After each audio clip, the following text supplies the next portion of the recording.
और चलिए अब आगे बढ़ते हुए एक बड़ी खबर इस वक्त की आपको बता दें। हिमाचल के बागी 6 एमएलए को सुप्रीम कोर्ट से कोई राहत नहीं मिली है। स्पीकर के फैसले पर रोक से सुप्रीम कोर्ट का इनकार विधानसभा स्पीकर ने अयोग्य ठहराया था। सुप्रीम कोर्ट ने सभी पक्षों को नोटिस जारी किया है। मई के दूसरे हफ्ते में अब इस मामले की सुनवाई होगी। तो इस वक्त की बड़ी खबर, सुप्रीम कोर्ट में हिमाचल के बागी 6 एमएलए को किसी तरीके से राहत सुप्रीम कोर्ट ने नहीं दी है। स्पीकर के फैसले पर रोक लगाने की जो याचिका थी उससे इनकार कर दिया है सुप्रीम कोर्ट ने। विधानसभा स्पीकर को भी सुप्रीम कोर्ट ने सभी पक्षों को नोटिस जारी किया है और इसी के साथ अब मई का दूसरा हफ्ता जब इस मामले में सुनवाई होनी है।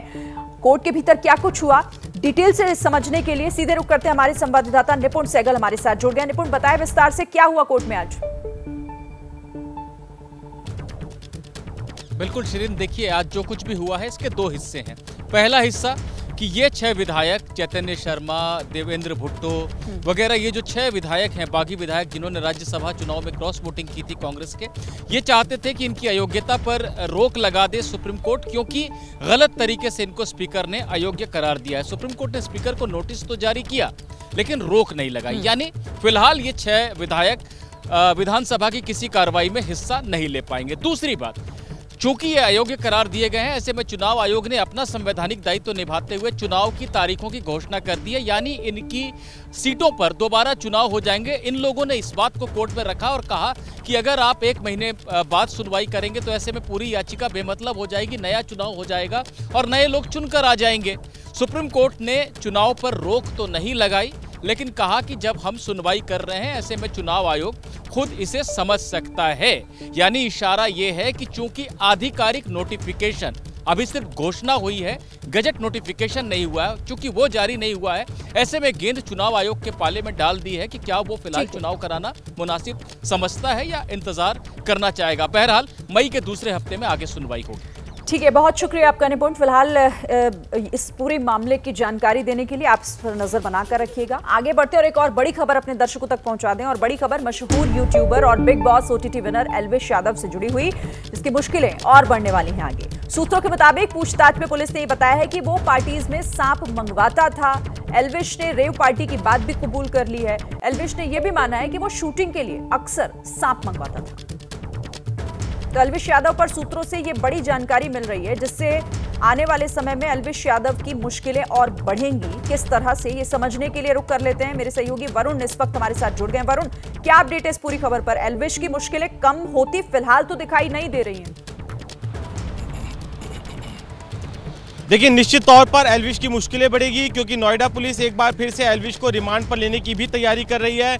नोएडा पुलिस के सूत्र कह रहे हैं वो जल्दी रिमांड एप्लीकेशन लगाएगी क्योंकि जांच को भी और आगे बढ़ाना है। एल्विश को एक बार फिर से रिमांड पर ले सकती है, लेकिन अब तक की जो पूछताछ हुई है उसमें एल्विश ने इस तरह की रेप पार्टियों को ऑर्गेनाइज करने, उसमें सांपों को और सांपों के जहर को मंगवाने की बात कबूल की है। ये बात भी कबूल की है कि जो सपेरे राहुल और जो बाकी अन्य लोग गिरफ्तार हुए थे वो उन्हें इस तरह की पार्टीज में पहले भी मिल चुका है और उनको अच्छी तरीके से जानता था। सूरजपुर की उस पार्टी के बारे में भी जानकारी होने की बात उसने कबूल की है। आप देखिए यहाँ पर एल्विश की मुश्किलें इसलिए भी बढ़ गई है क्योंकि जो वहाँ से जहर बरामद हुआ था उसकी फॉरेंसिक रिपोर्ट आई, उससे साफ हो गया कि बेहद जो एक इस तरह के कोबरा का जहर है जो कि प्रतिबंधित है और इस पर इस्तेमाल नहीं किया जाता इस तरह के जहर को, कोबरा के जहर को, जिसके बाद पुलिस ने एक्शन लेते हुए जो एल्विश है उसे गिरफ्तार किया है। सूत्र इस बात की जानकारी दे रहे हैं कि और जो दूसरे वीडियोस मिले थे जिसमें एल्विश सांपों के साथ नजर आ रहा था, कौन उसके साथ थे, किस तरीके से पूरा नेटवर्क था और किन किन पार्टीज के अंदर इस तरीके के प्रतिबंधित जहर का इस्तेमाल किया गया है, ऐसी कई चीजें हैं जिसे जांच में आगे बढ़ाने के लिए पुलिस जानना चाहती है। तो जल्द ही एल्विश की रिमांड पुलिस लेगी, लेकिन फिलहाल का अपडेट यही है कि एल्विश ने अपना गुनाह कबूल किया है और इसी की वजह से 29 एनडीपीएस एक्ट, जिसमें किसी भी तरह के प्रतिबंधित जहर और इस तरह की प्रतिबंधित ड्रग्स की जो खरीद फरोख्त होती है तभी ये एक्ट लगाया जाता है। और गैर जमानती ये एक्ट है जिसमें जमानत भी आसानी से नहीं मिलती। वही वजह है कि पुलिस ने 29 एनडीपीएस एक्ट में एल्विश को बुक किया है और अब उसकी रिमांड दोबारा लेने की तैयारी कर रही है पुलिस। ये कबूलनामा कितनी परेशानी आगे बढ़ाएगा वरुण? और साथ ही जिस तरह से उसने कहा कि वो शूटिंग के लिए सांप मंगवाया करता था, रेव पार्टी की भी उसको जानकारी थी, क्या और कोई बड़ा इसके पीछे कोई गिरोह है, कोई नेक्सस है, इस बारे में भी जानकारी लग रही है क्या? देखिए, पुलिस सूत्रों का कहना है कि 100% इसके पीछे एक नेक्सस ही है, गिरोह है, क्योंकि जो सपेरे हैं उनका एक ग्रुप था। अलग अलग पार्टीज जो जगह पे ऑर्गेनाइज होती थी, ये पार्टी दिल्ली में भी होती थी, जयपुर में भी होती थी, नोएडा में भी होती थी। तो कई जगह पार्टीज होती थी जहाँ पर सांपों को ले जाया जाता था और जो ये सांपों का जो जहर है इसको नशे के लिए इस्तेमाल किया जाता था। हालांकि एल्विश ने पूछताछ में बात कही कि उसने कभी इस जहर को कंज्यूम नहीं किया, वो सिर्फ सांपों के साथ फोटो खिंचवाता था, फोटोग्राफी करता था। लेकिन इस तरह की पार्टी ऑर्गेनाइज करना और उस जहर का इस्तेमाल करना अपने आप में गुनाह है, एनडीपीएस एक्ट के तहत बुक किया है। तो पुलिस को अभी अपनी पड़ताल आगे बढ़ानी है, कहाँ का इस तरह की पार्टी ऑर्गेनाइज हुई, कौन सा ये पूरा गैंग है जो कि इन पार्टी को ऑर्गेनाइज करने का काम करता था, अब तक कितनी बार ये पार्टी ऑर्गेनाइज हो चुकी है, किस किस ने जहर को कंज्यूम किया। ये एक लंबी पड़ताल है। पुलिस अभी तक का इंतजार इतने लंबे समय से इसलिए कर रही थी क्योंकि वो फॉरेंसिक रिपोर्ट का इंतजार कर रही थी कि जो सीरम की तरह कुछ मिला था वो क्या है, लेकिन वो साफ हुआ कि ये प्रतिबंधित कोबरा का जहर है। उसके बाद पुलिस ने कार्रवाई करते हुए गिरफ्तारी की। अब जांच आगे बढ़ेगी। जी, जाहिर है जांच जैसे जैसे आगे बढ़ेगी इसमें कुछ और खुलासे भी आगे होने अभी बाकी हैं। वरुण, इस पर आप नजर रखिएगा। फिलहाल आपका बहुत शुक्रिया। तो एल्विश यादव, जिनकी मुश्किलें आगे बढ़ेंगी, कम होती फिलहाल दिखाई नहीं दे रही, इस पर नजर हमारी रहेगी। देखिए, लोकसभा चुनाव से पहले प्रधानमंत्री नरेंद्र मोदी मिशन दक्षिण पर हैं। एक दिन में पीएम मोदी दक्षिण के 3 राज्यों में चुनावी सभा कर रहे हैं। पीएम तेलंगाना, कर्नाटक और तमिलनाडु के दौरे पर हैं। तेलंगाना में पीएम मोदी ने शक्ति वाले बयान पर राहुल गांधी को घेरा। पीएम मोदी ने कहा कि मुकाबला शक्ति विनाशक और शक्ति उपासक के बीच है। पीएम ने 4 जून 400 पार के नारे भी लगवाए। प्रधानमंत्री नरेंद्र मोदी लगातार दक्षिण भारत के दौरे पर, जहां उन्होंने आज राहुल गांधी को घेरा शक्ति वाले बयान पर। किस तरह से, आप सुनिए। ये सब लोग एक व्यक्ति के खिलाफ लड़ रहे हैं, नरेंद्र मोदी के खिलाफ लड़ रहे हैं। नहीं, हम एक व्यक्ति के खिलाफ भी नहीं लड़ रहे हैं। ना हम बीजेपी के खिलाफ लड़ रहे हैं, ना हम एक व्यक्ति के खिलाफ लड़ रहे हैं। एक व्यक्ति को चेहरा बनाकर ऊपर डाल रखा है।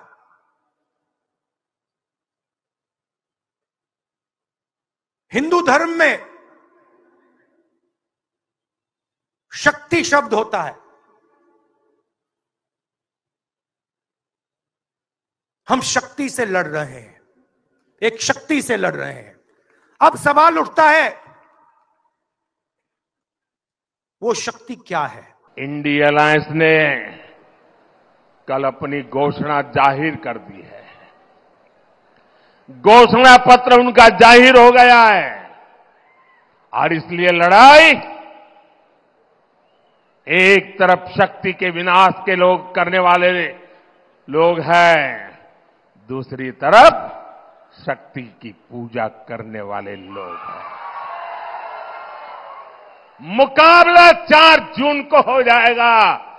कौन शक्ति का विनाश कर सकता है और कौन शक्ति के आशीर्वाद प्राप्त कर सकता है, इसका मुकाबला 4 जून को हो जाएगा। तो प्रधानमंत्री नरेंद्र मोदी के 400 पार के नारे पर कांग्रेस ने तंज किया है। कांग्रेस ने कहा कि प्रधानमंत्री मोदी 2004 को याद करें, जमीनी हकीकत कुछ और है। साथ ही राहुल गांधी के शक्ति वाले बयान पर कहा कि बीजेपी बेवजह बयान का गलत मतलब निकाल रही है।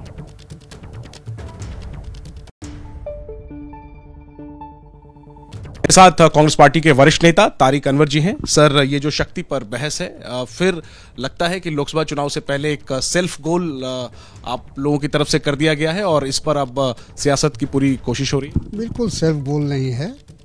प्रधानमंत्री को और भारतीय जनता पार्टी को बाल की खाल निकालने में उनको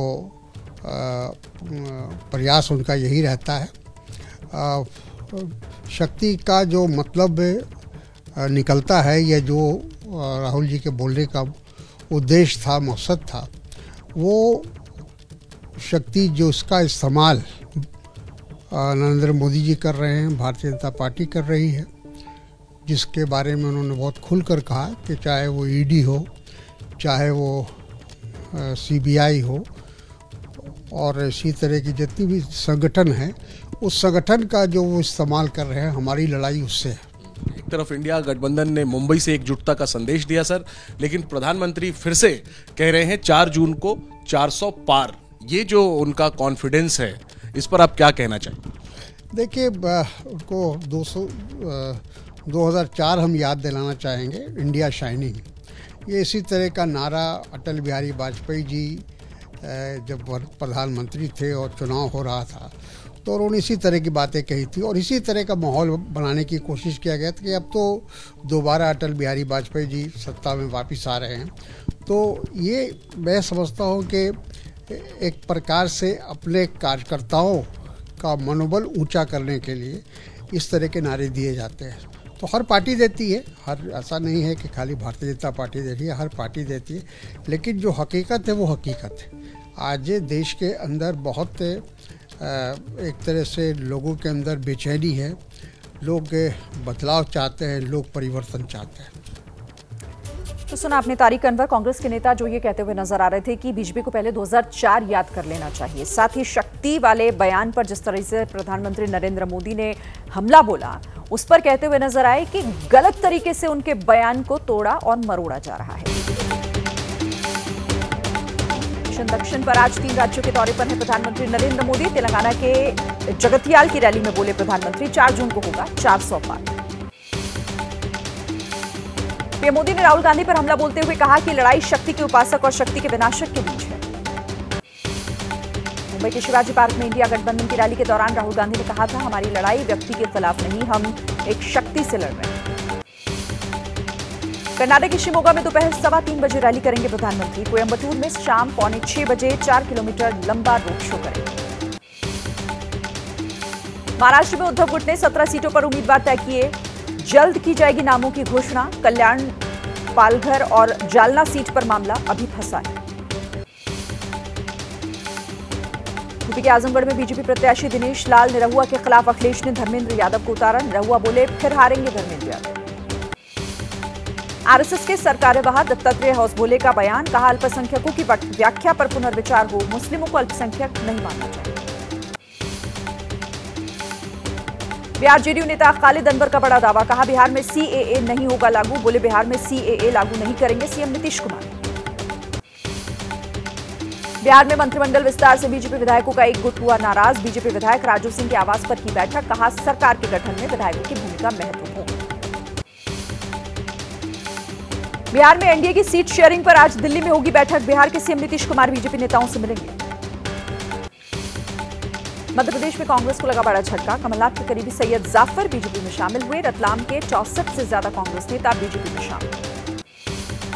तेलंगाना और पुडुचेरी की राज्यपाल टी सुंदरराजन ने दिया इस्तीफा। सूत्रों के हवाले से खबर है कि वो चुनाव लड़ सकती हैं।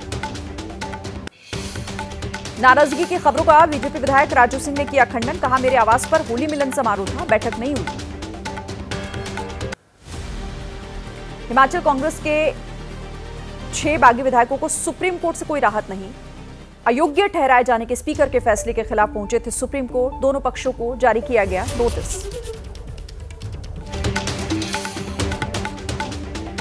यूपी के मुजफ्फरनगर में चुनाव आचार संहिता लगते ही एक्शन में आया प्रशासन। 40 लाख की अवैध शराब की बरामद, 2 शराब तस्कर भी गिरफ्तार। आर्म्स लाइसेंस केस में सुप्रीम कोर्ट ने बाहुबली मुख्तार अंसारी के बेटे अब्बास अंसारी को दी जमानत। आर्म्स लाइसेंस में गड़बड़ी के आरोप में अक्टूबर 2019 में दर्ज हुई थी एफआईआर। चुनावी बॉन्ड मामले में सुप्रीम कोर्ट ने एसबीआई को फिर लगाई फटकार, कहा 21 मार्च तक अल्फा न्यूमेरिक नंबर समेत हर जानकारी दे एसबीआई। इलेक्शन कमीशन वेबसाइट पर हर जानकारी डाले। स्टेट बैंक ने कहा कि हम हर जानकारी देने को तैयार, हमारी गलत छवि बनाई जा रही है। सुप्रीम कोर्ट ने कहा, जब एक बार कह दिया सारी जानकारी चाहिए तो आप हर बार आदेश का इंतजार क्यों करते हैं। चुनावी बॉन्ड पर चुनाव आयोग ने सीलबंद लिफाफे की जानकारी भी वेबसाइट पर अपलोड की। सबसे ज्यादा चंदा बीजेपी को मिला। वेबसाइट पर अपलोड डेटा के मुताबिक बीजेपी को 900 करोड़ से ज्यादा, टीएमसी को करीब 1400 करोड़ चुनावी चंदा मिला। चुनावी फंड पर कांग्रेस के नेता अशोक गहलोत का बयान, कहा चुनावी बॉन्ड से चुनावी चंदा देश का सबसे बड़ा घोटाला, घोटाले से हिला पूरा देश। चुनावी चंदे पर कांग्रेस के नेता कार्ति चिदंबरम ने बीजेपी पर बोला हमला, कहा बीजेपी ने सत्ता का दुरुपयोग कर चुनावी बॉन्ड के जरिए धन उगाही की। हिमाचल प्रदेश के 6 बागी विधायकों की याचिका पर आज सुप्रीम कोर्ट में सुनवाई। अयोग्य ठहराने के स्पीकर के फैसले को चुनौती दी गई। इसमें ईडी के सामने आज भी पेश नहीं होंगे केजरीवाल। आपने ईडी के समन को बताया गैर कानूनी, कहा कोर्ट से जमानत तो बार बार समन क्यों भेज रही है। आतिशी का बीजेपी पर हमला, कहा केजरीवाल को गिरफ्तार करने की साजिश रच रही है बीजेपी। चुनाव से दूर रहने के लिए फर्जी केस बनाए जा रहे हैं। बीजेपी का अरविंद केजरीवाल पर हमला, हरीश खुराना ने कहा कानून का सम्मान नहीं करते केजरीवाल, सच्चाई छिपाने के लिए भाग रहे। दिल्ली के पूर्व मंत्री सत्येंद्र जैन की जमानत हुई रद्द। स्थायी जमानत के लिए लगाई थी अर्जी, सुप्रीम कोर्ट ने सरेंडर करने का आदेश दिया। दिल्ली के अंबेडकर हॉस्पिटल पर हिंदू संगठन का प्रदर्शन, वाइवा के दौरान 2 छात्राओं से छेड़छाड़ का आरोप, आरोपी प्रोफेसर को गिरफ्तार करने की मांग। बरसाना में रविवार को मनाई गई लड्डू मार होली, भीड़ के चलते आधा दर्जन लोग हुए घायल। मथुरा के बरसाना में आज खेली जा रही है लठमार होली, सुरक्षा इंतजाम कड़े, चप्पे चप्पे पर तैनात किए गए पुलिसकर्मी। हैदराबाद में अंडरवियर गिरोह का आतंक, स्कूल के काउंटर से 2 चोरों ने उड़ाए 7,85,000 रुपए, सीसीटीवी में कैद हुई चोरी की वारदात। पंजाब के होशियारपुर में हुए हमले में पुलिस कांस्टेबल की मौत, छापेमारी के दौरान पुलिस टीम पर हुआ हमला, आरोपियों की तलाश जारी। सांप के जहर मामले में यूट्यूबर एल्विश यादव गिरफ्तार, 14 दिन की न्यायिक हिरासत में भेजा गया। एनडीपीएस प्रावधानों के तहत आरोप भी जोड़े गए। नोएडा पुलिस के सूत्रों से बड़ी खबर, एल्विश ने माना कि पार्टी में सांपों का जहर मंगवाता था, गिरफ्तार आरोपियों से मिलने की बात भी कबूल। कोलकाता के गार्डन रीच में इमारत ढही, 2 की मौत, कई घायल, पहले से चोटिल ममता बनर्जी घटनास्थल पर पहुंची। अजमेर के मदार रेलवे स्टेशन पर बड़ा रेल हादसा, दिल्ली जा रही साबरमती एक्सप्रेस मालगाड़ी से टकराई, 4 बोगियां पटरी से उतरी, कोई हताहत नहीं। गुजरात के पंचमहल में एक गांव में 2 गैस सिलेंडर फटने से जोरदार धमाका, 21 लोग हुए घायल।